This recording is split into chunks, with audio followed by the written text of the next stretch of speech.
आपल्या झालं गे आत्मानंदाची शुद्धी आपण केली गे.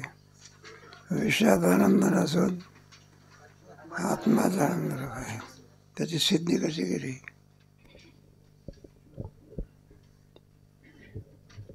ज्यावेळेस साधक शिष्य गुरुजींना पुन्हा एक प्रश्न विचारतो, गुरुजी सांगतात विषयात आनंद नसून केवळ आत्म्याचाच किंवा आत्माच हा आनंद स्वरूप आहे, इतरत्र कोणत्याही विषयामध्ये आनंद नाही.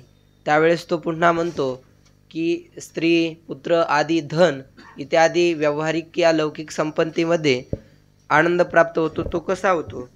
त्यावर पुन्हा आत्मानंदाची सिद्धी करताना गुरुजींनी सांगितलं, ज्यावेळेस विषयाची इच्छा होते त्यावेळेस अंतःकरणाची वृत्ती ही चंचल होते आणि चंचल झालेली वृत्ती विषय प्राप्तीने स्थिर होते आणि स्थिर झालेली वृत्ती आणि विषयाची प्राप्ती हे युगपत घडतं आणि त्याच वेळेस त्या स्थिर झालेल्या क्षणमात्र स्थिर झालेल्या अंतःकरण वृत्तीमध्ये आत्मानंदाचे भान होते आणि हे झालेले भान, हा झालेला आनंद त्या अज्ञानी जीवास असं वाटतं की विषयापासूनच झाला. पुन्हा त्या विषयापेक्षा नवीन दुसरा एखादा विषय जर पाहिला, पुन्हा ही वृत्ती अस्थिर होते, चंचल होते. त्या अशा पुन्हा चंचल झालेल्या वृत्तीमध्ये पुन्हा आत्मानंदाचं भान येत नाही. पुन्हा दुसऱ्या विषयाच्या प्राप्तीने पुन्हा ही वृत्ती स्थिर होते. पुन्हा त्या दुसऱ्या विषयाच्या प्राप्तीतून स्थिर झालेल्या बुद्धीत युगपत आत्मानंदाचे भान होते. म्हणून त्याला वाटतं की विषयातच आनंद आहे. परंतु गुरुजींनी सांगितलं विषयाचा हा आनंद नाही. ज्याप्रमाणे उदाहरण दिलं की एखाद्या पौर्णिमेच्या मध्यरात्री स्वच्छ व स्थिर पाण्यामध्ये चंद्राचं प्रतिबिंब पडतं. जर तेच पाणी अस्थिर गढूळ असेल तर त्या ठिकाणी चंद्रबिंब पडणार नाही. त्याप्रमाणे अस्थिर वृत्ती असेल किंवा अशुद्ध मालिन्य म्हणजेच अस्थिर विषयाच्या प्राप्तीची इच्छा ज्यावेळेस होते त्या वृत्तीस त्या आत्मानंदाचं भान होत नाही. परंतु जेव्हा ती बुद्धीची वृत्ती अंतर्मुख होते तेव्हा त्या अंतर्मुख बुद्धिवृत्तीमध्ये आत्मानंदाचे भान होते आणि त्या असणाऱ्या विषया अज्ञानी जीवाला असं वाटतं की हा आत्म्याचा आनंद आहे असं त्याला माहीतच नसतं. त्याला वाटतं की हा विषयाचा आनंद आहे. बरं आहे. मग काय काय होते ते आपल्याला विषयाची इच्छा होते. विषयाची इच्छा झाली म्हणजे वृत्ती काय होते? चंचल होते. पुढे विषयाची काय होते? वृत्ती काय होते? स्थिर झालेल्या वृत्तीत आत्म्याचं काय पडतं? आत्मा सुखरूप आहे का दुःखरूप आहे? मग तो आनंद कोणाचा आहे? आत्म्याचा. पण क्रमाने प्रक्रिया होत नाही. मग युगपत होते. काय होते?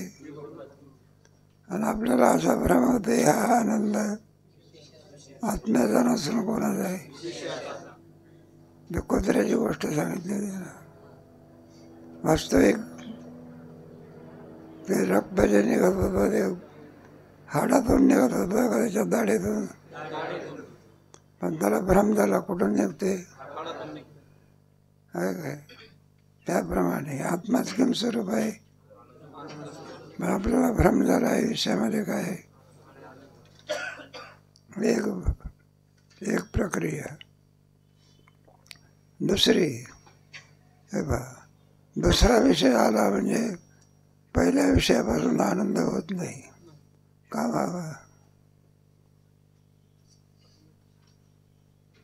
हे बा, पहिला विषय आला की दुसरा विषय आला म्हणजे पहिल्या विषयापासून काय होत नाही. मग का होऊ नये? अरे तर दुसरा विषय आला म्हणजे पहिल्या विषयाच्या विषयाची वृत्ती काय होते? आणि चंचल झालेल्या वृत्तीमध्ये आत्म्याचं काय नाही. म्हणून पहिल्या विषयापासून काय होत नाही. मग आनंद झाला पाहिजे ना. ज्या अर्थी होत नाही त्या अर्थी विषयामध्ये काय नाही असं सांगता. पण एक दृष्टांत दिला की कोणातरी बाईचा मुलगा कालांतराने भेटला, झालं नाही व्हायच्या वाटते झालं का. प्रथम क्षणी तिला काय होतो? सारखा टिकतो का? उन्हाळी काय करत असेल तर पाठ सोडून देतो, खेळत बसतो आपला. मग त्याला बाईला आनंद होतो का? माझा का होत नाही? आता वृत्ती स्थिर होत नाही. आता वृत्ती कशी राहते? म्हणून काय होत नाही? मग आनंद कोणाचा आहे? विषयामध्ये आनंद आहे. विषयात आनंद वाटतो तो भ्रम आहे. काय विषयात कसला आनंद होणार? मुख्य स्वरूप आहे आत्माच. काय हे बा विषयातच आनंद आहे असं जर म्हणलं, पण दुसरी उपपत्ती सांगता येते.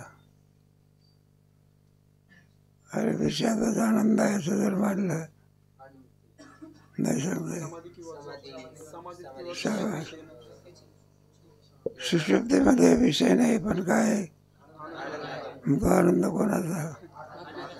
आत्म्याचा. समाधीमध्ये मग काय तो आत्मा कोणाचा? यावरून काय सिद्ध झालं? मग कशाचा आनंद आहे?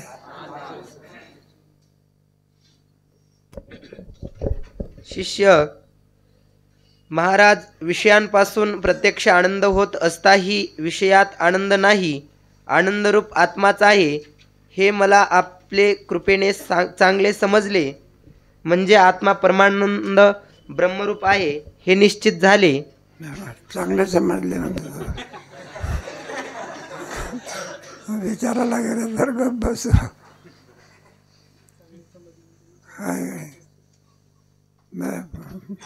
बरोबर आहे. एक चो आणखी राहिलं ना, दुसरं कोणतं राहिलं? ज्ञात्याचं राहिलं ना. मग त्याला आनंद होतो का नाही? तुम्हाला आम्हाला जसा आनंद होतो, आज एकादशी आहे, पदार्थाचं नाव घेऊ नये.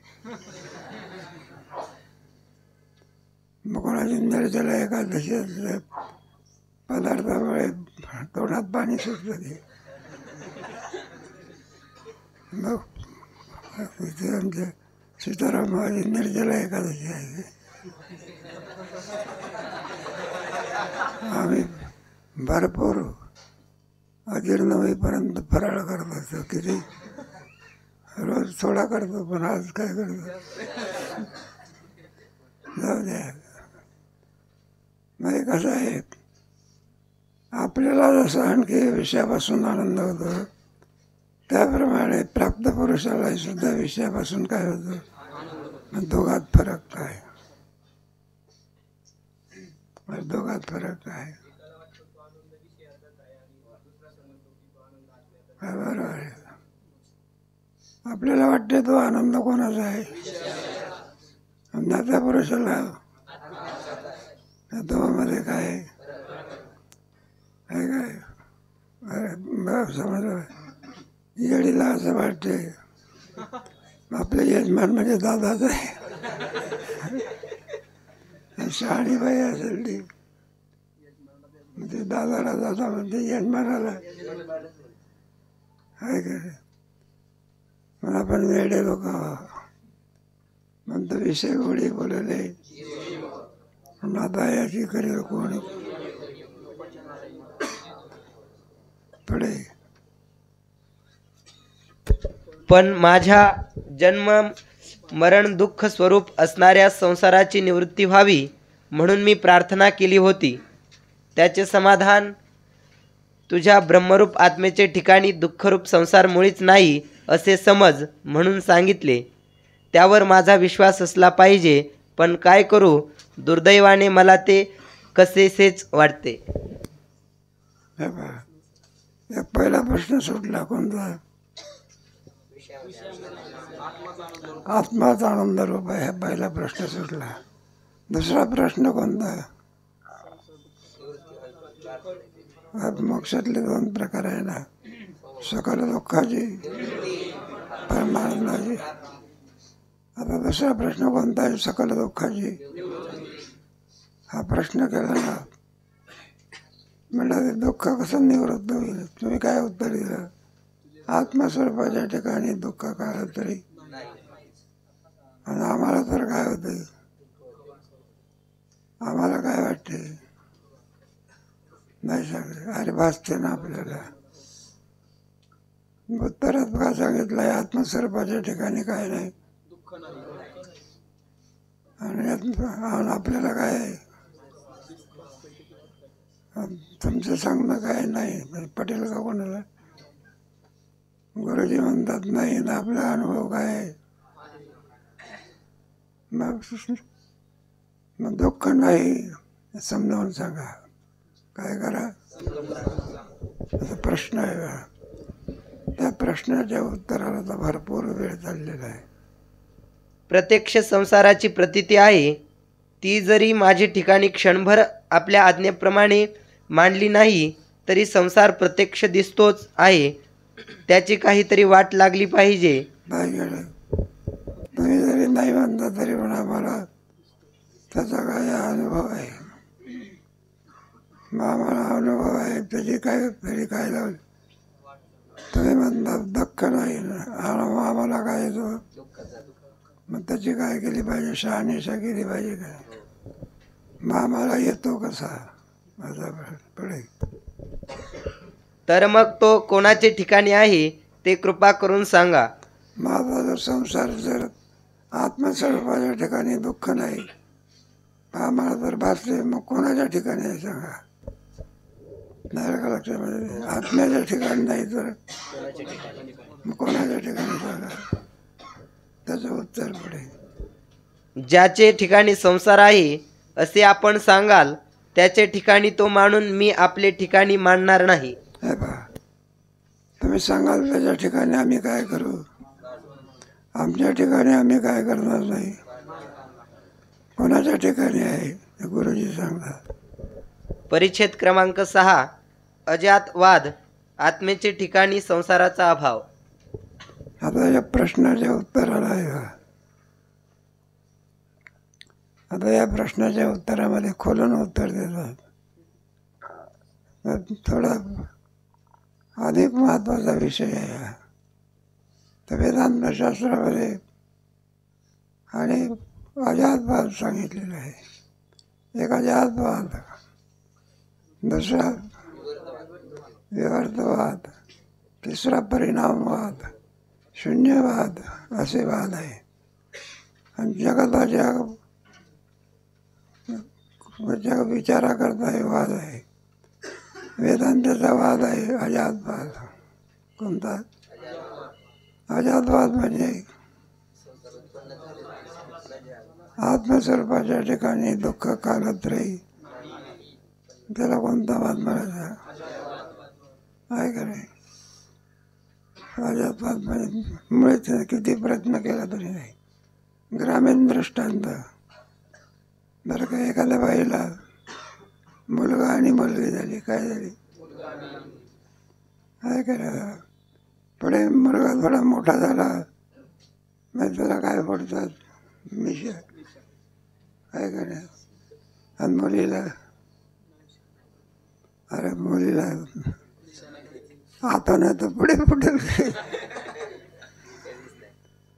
मग मुलीच्या ठिकाणी मिशाचा काय? त्याला काय म्हणत? अजून तर काही इतकं विज्ञान पुढे गेलेलं नाही. किती प्रयत्न केला तरी बाईला काय भेटत नाही. बरं, पेपरात नाही लिहायचं.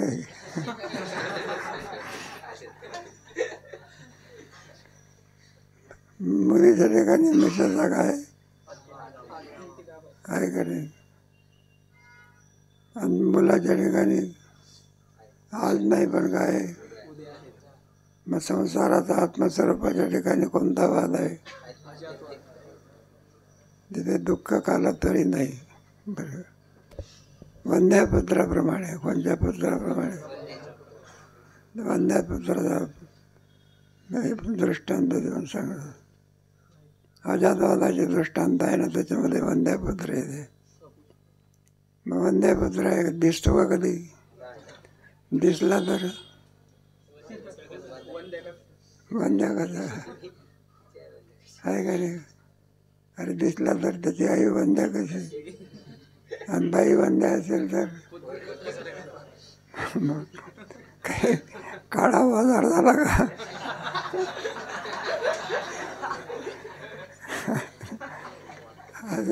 संघाती कशी लावायची, संघाती कशी लावायची म्हटलं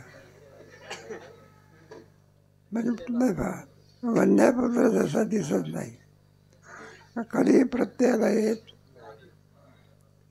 मग संसार जर वंद्यापुत्राप्रमाणे आहे, दिसता कामा नाही. नाही तर दिसतो असं म्हटलं तर वंद्यापुत्रही काय होतो, दिसतो असं म्हणावं लागेल. पण वंद्यापुत्र दिसतो कधी, आणि संसार त्याची संगती काय. शिष्य श्रीगुरु, हे शिष्य, आता ह्यांचे उत्तर आम्ही सांगतो, परंतु जे समजणे कठीण, समजले तरी पटणे कठीण, कसेही असले तरी प्रस्तुत असलेल्या विषयात शंकेचे समाधान हे सांगितलेच पाहिजे. आम्ही उत्तर देणार आहोत, तुम्हाला पटणे समजणे सुद्धा मग सोडून द्यायचं का? उत्तर काय केलं पाहिजे? आपण म्हणू इतकं जर कठीण आहे कशाला सांगत बसतं, डोकं कुठ करायचं. त्याशिवाय संगती लागू शकत. त्याच्याकरता आता या उत्तराला काय आहे, प्रारंभ आहे. आत्माचा आनंद रूपा एक प्रश्न सुटला. दुसरा प्रश्न कोणता? आत्म्याच्या ठिकाणी दुःख काला तरी मग भासते. असो, हा दिसणारा संसार वंध्यापुत्राप्रमाणे पारमार्थिक दृष्ट्या अत्यंत अभावरूप आहे. अत्यंत अभावरूप वंध्यापुत्र अमुक ठिकाणी असतो हे सांगणे जसे अशक्य, त्याप्रमाणे हा संसार तुझ्या अथवा माझ्या ठिकाणी किंवा अन्य कोठेच सत्य नाही. एखाद्याने विचारलं, म्हणलं का तो वंध्यापुत्र वंध्यापुत्र म्हटलं तुम्ही, म्हटलं तो कुठे असतो? ब्रह्मदेवाला सुद्धा काय करता येत नाही. अरे नाही म्हटलं, ते एखाद्या पत्ते खेळत असतो. कोण तो हे सांगणार तुम्हाला लवकर लवकर तिकडे पोहोचायला पाहिजे.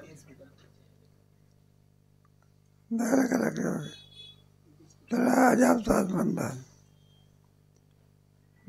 नाही का? त्याच्याविषयी आपल्याला अमक्या ठिकाणी होता एक, ब्रह्मदेवाला सुद्धा काय करता येत नाही.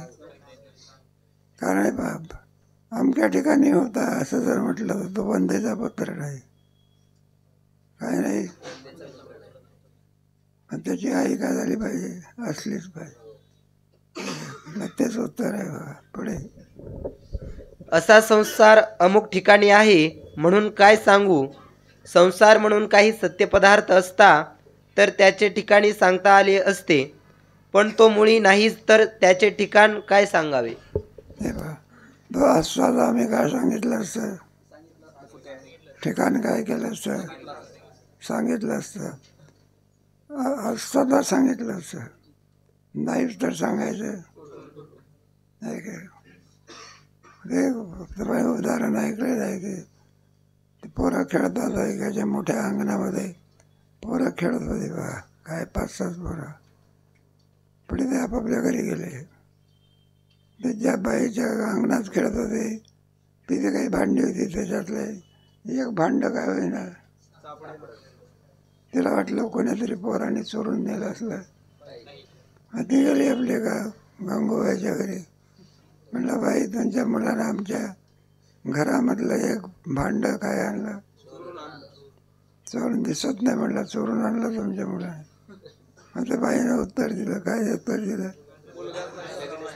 आणि मला लग्न झालेलं नाही. मग आलं लक्षामध्ये, मग हक्क सिद्ध होईल का? त्याप्रमाणे आत्मस्वरूपाच्या ठिकाणी असं दुःख काल तरी नाही. त्याचा क्रमाक्रमाने भरपूर याच्यामध्ये उत्तर देणार आहे बा. ख्याती प्रकरण सांगणार आहे त्याच्यात. त्या ख्याती प्रकरणामध्ये असत ख्याती, आत्मख्याती, अन्यथा ख्याती, अख्याती, सत्ख्याती, अनिर्वचनीय ख्याती भरपूर सांगणार आहेत पुढे. हे सद्गुरूंचे उत्तर अजातवादाच्या दृष्टीने आहे. वेदांताचा मुख्य सिद्धांत परमात्म स्वरूपाचे ठिकाणी जगतादी संसार कालत्रयी झालाच नाही असा आहे व त्यास अजातवाद असे म्हणतात. बरोबर पहा, संसार नावाची वस्तू झालीच नाही याला काय म्हणायचं? अजातवाद. आत मागे झाला नाही, आताही नाही आणि पुढे देखील. वंदेपुत्र मागे होता का? आता आहे का? पुढे राहील का? त्याचं अस्तित्व काय होत नाही. मग तो कुठे होता हे काय सांग? अगोदर त्याचं अस्तित्व सिद्ध झालं पाहिजे तर आपल्याला सांगता येईल अमक्या ठिकाणी आहे. नाहीच तर त्याचं अस्तित्वच नाही. मुलगा जन्माला आला नाही तर चोरी करेल. हा, चोरी करण्याकरता अगोदर त्याचं काय झालं पाहिजे? आहे का? नसलेल्या पोरांनी काही भांडण्याला का? त्याप्रमाणे आत्मस्वरूपाच्या ठिकाणी संसाराचा त्रैकालिक अत्यंत व्हायचा त्याला अजातवाद म्हणतात. काय म्हणायचं? मग त्याची क्रमाक्रमाने संगती लावायची वाचा. पण तो अजातवाद पटण्या इतका परम भाग्याचा श्रद्धावान कोण आहे की सांगितल्याबरोबर पटेल असं इतकं भाग्यवान भेटणं फार. तो काय म्हणेल? आता तुम्ही एखाद्या वेड्या माणसाला सांगा, बाहेरच्या माणसाला सांगा विषयामध्ये आनंद नाही असं सांगायचं होता. ते म्हणल्याचं डोकं काय झालं? मग आम्ही वेड्या बघा, गुटखा खातो, उगीच खात असतो. दुःख आहे म्हणून खातो का आनंद आहे म्हणून? आहे का नाही? पटेल का तुमचे बोलणं? पुढे. पण तो अजातवाद पटण्या इतका परम भाग्याचा श्रद्धावान कोण आहे की ज्याने हा अजातवाद ऐकल्याबरोबर त्याप्रमाणे जगताच्या अत्यंताभावाचा निश्चय होईल. हे पहा, उत्तम अधिकारी कोणता अधिकारी? ऐकल्याबरोबर होई पाठ होते त्याला कोणता अधिकारी? असे प्रकार आपण लोकांचे जरी पडले तरी असं मिळणं फार कठीण आहे. बरं का? सांगूनही सुद्धा 10 वेळा डोक्यात राहत नाही. तर एक होतं सांगतात ते मारुती बाबा शिकवायचे म्हणतात. त्याच्यात एक विद्यार्थी होता त्या ज्ञानेश्वरीमध्ये भाऊ किंबहुना म्हणजे फार काय सांगू. त्याला सांगायचे किंबहुना म्हणजे त्याच्याकडून बदलून घ्यायचे. किंबहुना म्हणजे कितीतरी वेळा असं. मग ते पोराच्या होते म्हणले वयाला किती सांगता तुम्ही? किती सांगितलं तरी काय होत नाही याला. आमचाही वेळ जातो आणि तुमचाही काय जातो? वेळ जात असतो. म्हणलं जास्त मग ते मारुती बाबा होते बरेच वेळा सांगून सुद्धा म्हटले पहा याला पुढे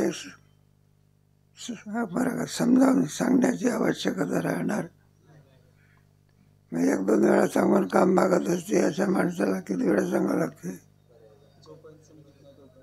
जोपर्यंत त्याला उत्तर देता येत नाही.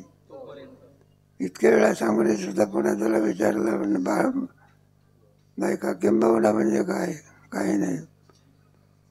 या कानाने ऐकायचं आणि त्या कानाने ऐकायचं. मग आज कसं पण तरी सुद्धा पुढे अभ्यास केल्यामुळे तरी सुद्धा काय होतं? घोराड्यावर जे सुदामा बसले शिकलाच नाही तो. काय नाही लिहिता सुद्धा येत नाही तुला. पण ज्ञानेश्वरी काय मग अधिकारी झाला की नाही? काय झाला? मारावं लागेल ना? आलं का लक्षामध्ये? आज जरी येतो त्याचा अधिकारी नाही, तरी कालांतराने त्याला पटल्याशिवाय, आजच पटत नाही तर पुढे पटल्याशिवाय मग त्याचं निराकरण केलं पाहिजे. काय केलं पाहिजे? काय केलं? तुम्हाला गोष्ट सांगितली होती ना, आहे सिंह आपण समजतो, मग त्याचं निराकरण दुसऱ्या सिंहाने केलं. मग तो आपल्या बोधावर आला. कोणत्या बोधावर? ते मी मेंढी नसून कोण आहे? हे काही ते पटलं का? आणि पुढे मग काय मेंढीच राहिली का तो?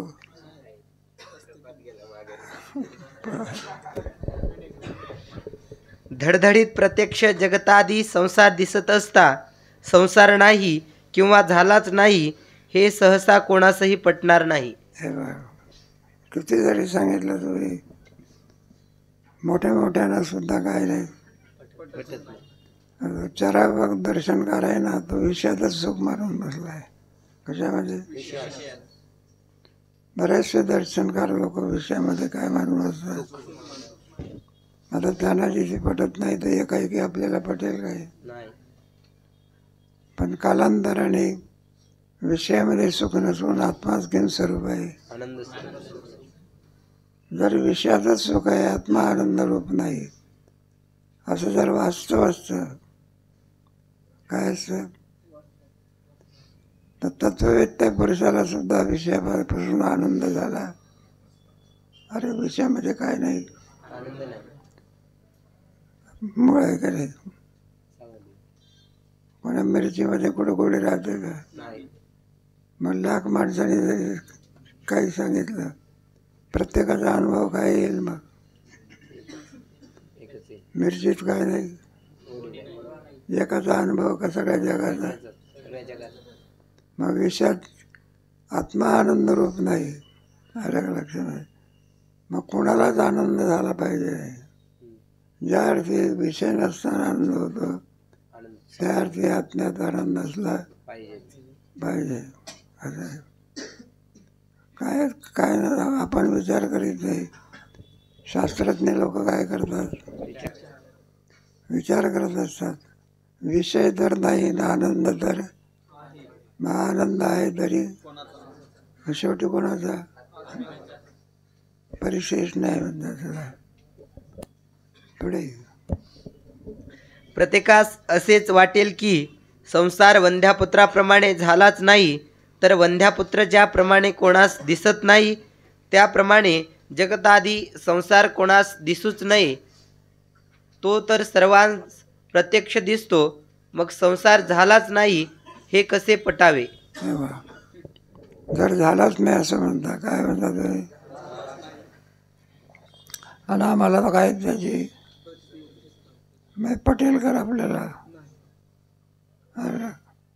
कारण आमच्या दृष्टीनं संसार त्याच्यामध्ये दुःख आहे, असं आमचा काय आहे? आणि तुम्ही सांगता दुःख नाही, मग कोणत्या बोधातून सांगता? त्याचा विचार आहे. ते पुण्याला टेकडी आहे की नाही काय आपलं, तिथे काही लोक फिरायला गेले आणि तिथे कागद सापडला बा. म्हणलं घोडा बकरी एवढा असतो, काय लिहिलं त्याच्यावर? कुत्रा एवढा बकरी एवढा असतो. चिठ्ठी दिसली. त्या ग्रस्ताने विचार केला, घोडा कुठं बकऱ्या एवढा आणि कुत्र्या एवढा असतो का? ज्या अर्थी लिहिला आहे त्या अर्थी चक्र बसला. काय केलं? दुसरा शहाणा मित्र होता. काय होता? तो शहाणा मित्र असल्यामुळे त्याने ज्या अर्थी लिहिला आहे त्या अर्थी काहीतरी याच्यामध्ये गुप्त असलं पाहिजे. लिहून ठेवलं ना. मग त्याला विचारलं, म्हणलं का चिठ्ठीवर लिहिलेलं आहे, घोडा केवढा दिसतो? कुत्र्या एवढा. ऐका नाही, कोण कसं किती दिसतं?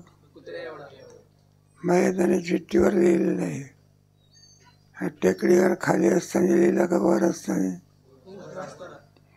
खाली असताना लिहिला का? खाली असताना घोडा केवढा आहे, घोड्या एवढाच आहे. आणि टेकडीवरून पाहिलं तर म्हणजे कोणत्या भूमिकेवरून आहे. शास्त्रज्ञ लोक सांगतात विषयात काय नाही, कोणत्या भूमिकेतून, उच्च भूमिका. त्यांचा अनुभव आहे. कोणाचा? सुख नाही कोठे वयावरी. तुकोबाराने वगैरे कुठून लिहिलं? बोधातून लिहिलेलं आहे. आणि त्यांची वाणी ब्रह्मविद्येची वाणी आहे ती कोणाची मध्ये. त्यांचं खरं का आपलं खरं बघ. त्यांची भूमिका कोणती आहे? त्याची संतांच्या भूमिकेतून आहे. संसारामध्ये काय नाही. संसारी असताना सुख जोडे तरी का सीविती गिरीकडे. राज्य टाकून गेले तरी ते काय वेडे म्हणावे. संसारात सुख नाही म्हणून तो राज्याचा त्याग केलेला आहे. अनेक राजशाही लोकांनी त्याग केलेला आहे. भरतराजाने सुद्धा संसाराचा काय केला? किती राज्याचा त्याग केला. आणि राज्य असं त्याचं राज्य म्हणजे काय पाहायचं? वेळेवर सूर्य उगवायचा, पाऊस सुद्धा कसा पडायचा. बरं, कधी वीर सुद्धा काय होत नसे. त्यांचा कुबेर गंगा सुद्धा काय होत नसे. असं झाड नाही का ज्या झाडाला कधी फळ येत नाही. दरवर्षी झाडाला पानं कमी आणि फळं. असं राज्य होतं. आपलंही राज्य आहे. महात्मा गांधीला वाटलं होतं आपल्या भारत देशामध्ये कोणतं राज्य करू? रामराज्याचं आहे, रावणाचंच राज्य.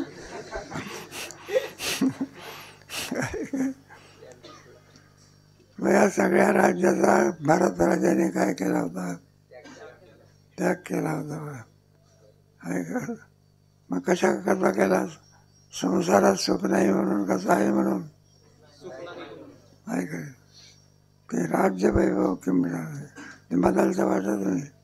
त्याच्यामध्ये सुंदर आहे. उठ रे पुत्रा जाळी माळा फिरते रे. सुंदर उपदेश आहे. तात्पर्य काय सांगायचं आहे? जर संसार तुमच्या म्हणण्याप्रमाणे आत्मस्वरूपाच्या ठिकाणी नाही तर भासतो. याच अभिप्रायाने आता शिष्य शंका करणार. शिष्य, हे भगवान, जन्ममरणादी दुःखरूप संसार माझे ठिकाणी किंवा दुसऱ्या कोणत्याही ठिकाणी नाही तर प्रत्यक्ष का दिसतो? मग का दिसतो? दुसरीकडे इथं नाही तर मग दुसरीकडे असेल. तुम्ही तर सांगता कुठेच नाही दिसतो याची. अरे म्हटलं गोविंदाला हाका मार बरं, तो खोलीत झोपलेला आहे. तो गेला आपला बाका तिथं गोविंदा काही नव्हता खोलीत. येऊन सांगितलं म्हटलं गोविंदा त्या खोलीमध्ये नाही, त्या खोलीत नाही. तर म्हटलं दुसऱ्या खोलीत असेल की. इथं नाही बंद्यापुत्र, तो कुठे असेल? मग इथं नाही दुःख दुसरीकडे असेल. उत्तर काय दिलं? कुठेच नाही.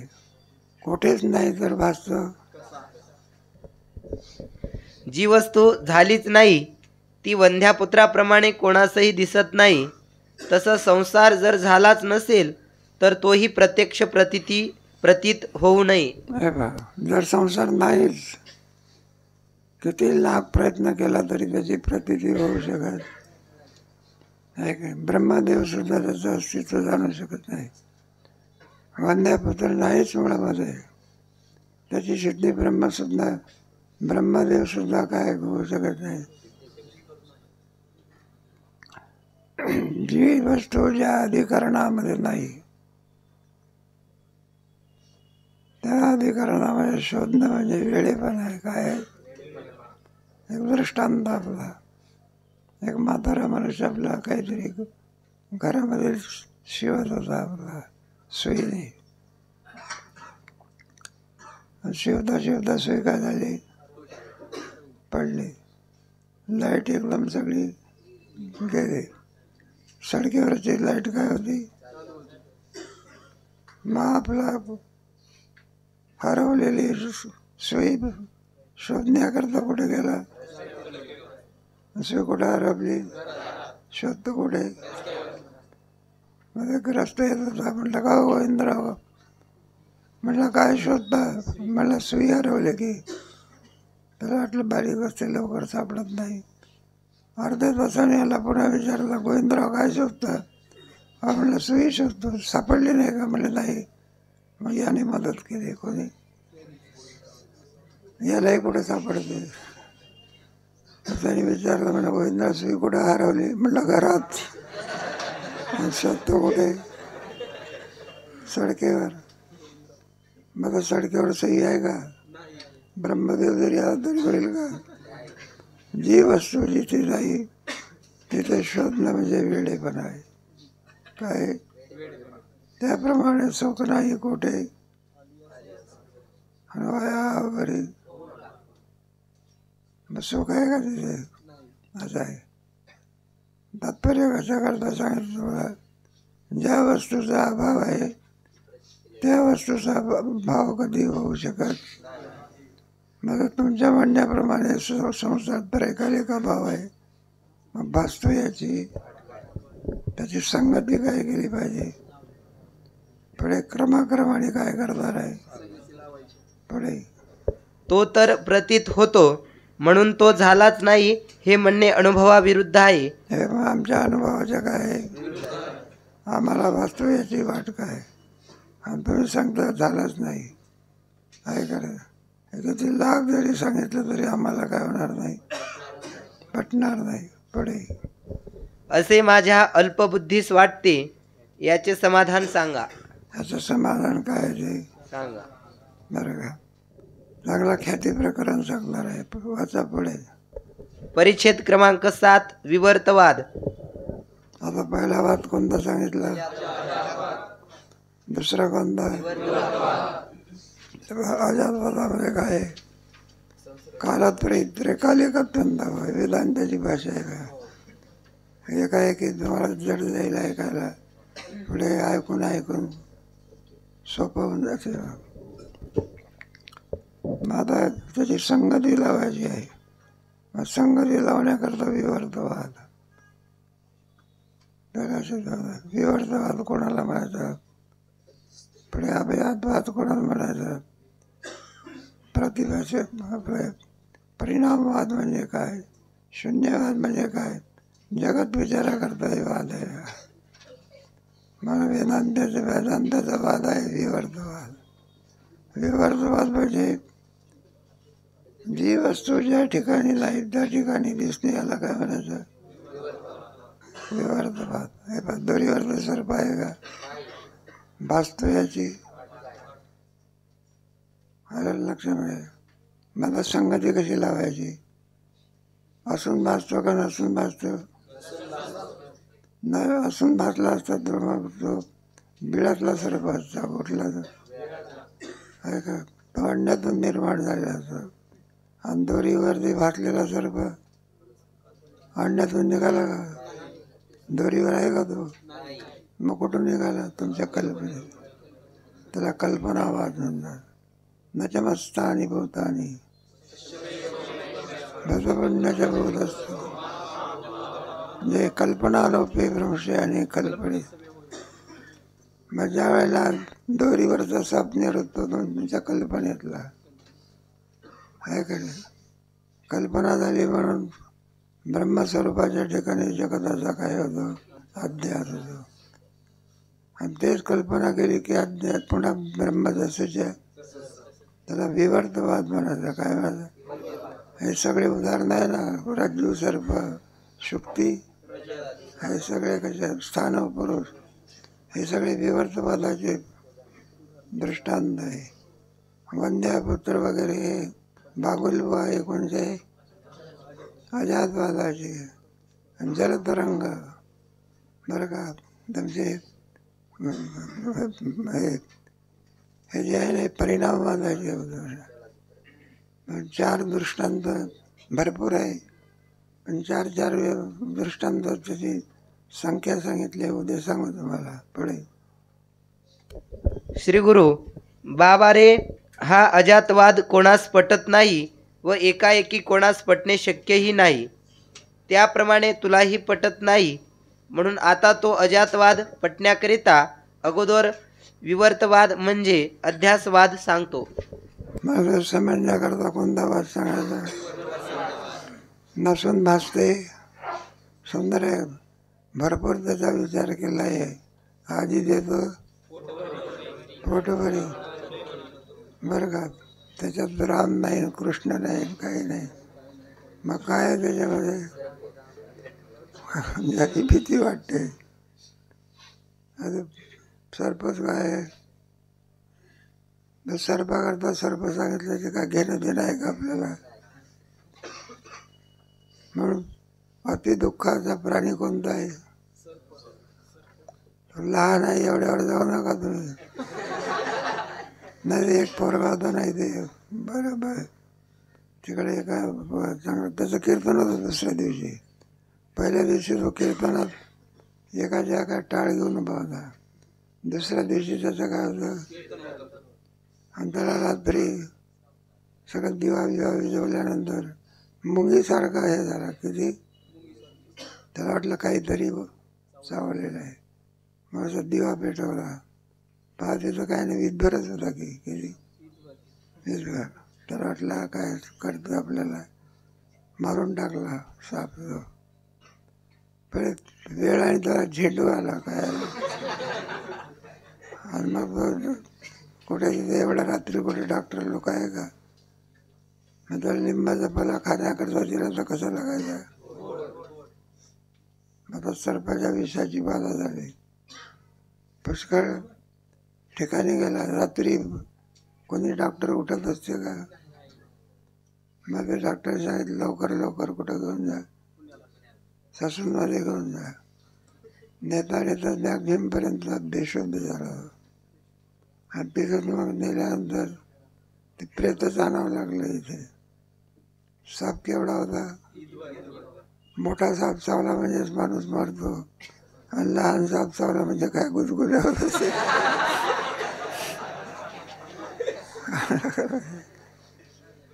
कशा करता सांगितलं, म्हणून आपला हा खरा साप नाही, कुठे बसलेला साप आहे, दोरीवर. मग दोरीवर ते साप नाही, पण भासला कसा? असून भासला का नसून भासला? मग त्याची संगती काय करायची आता? लावायची. त्याचा विचार कधी करू?